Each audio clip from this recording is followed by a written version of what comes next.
उद्दंड बालक, तूने हमारी सहन शक्ति का परिहास उड़ाने की भयानक भूल की है। अब तू जीवित नहीं बचेगा।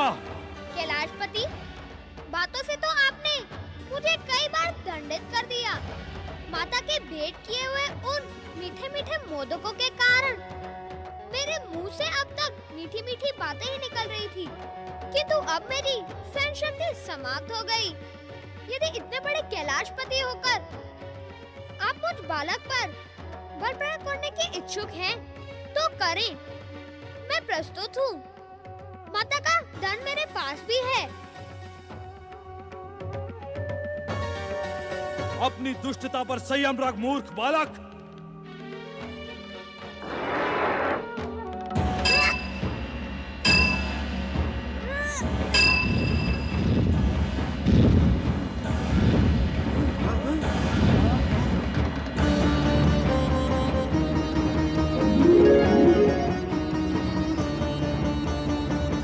जय माता की।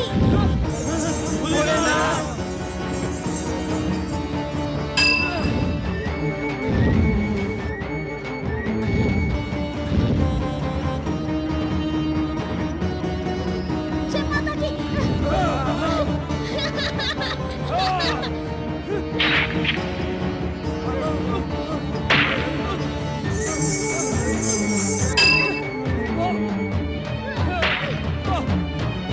ये कैसी लीला है श्री मां गणेश? ये तो मैंने सोचा ही नहीं था कि आप इतने शीघ्र थक जाएंगे। अब मुझसे संघर्ष व्यर्थ है। आप मुझे द्वार से हटा नहीं सकते। कुशलता इसी में है कि आप लौट जाएं और माता पार्वती के स्नान के समाप्त होने की प्रतीक्षा करें।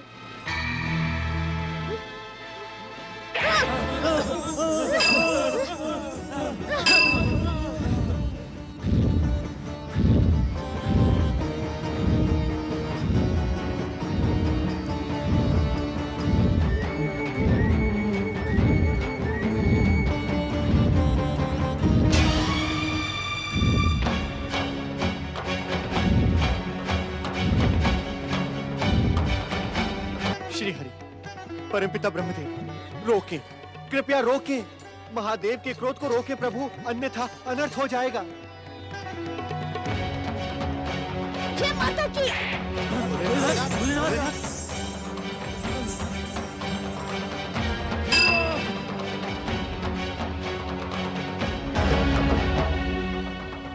बालक, महादेव शिव शंकर तुम्हारे ही नहीं, चराचर जगत के पूज्य हैं।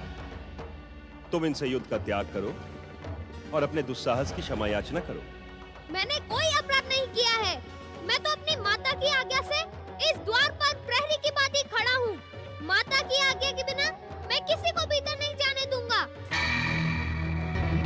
इसे क्षमा कर दे शिव शंकर। यदि ये हमारा पुत्र भी है तब भी इसके अपराधों को दंडित करना हमारा परम कर्तव्य है। पुत्र के मोह में वशीभूत होकर हम इसके अपराधों को क्षमा नहीं कर सकते। आप दोनों हट जाएं हमारे मार्ग से। अपने दुस्साहस की क्षमा याचना कर लो बालक, अन्यथा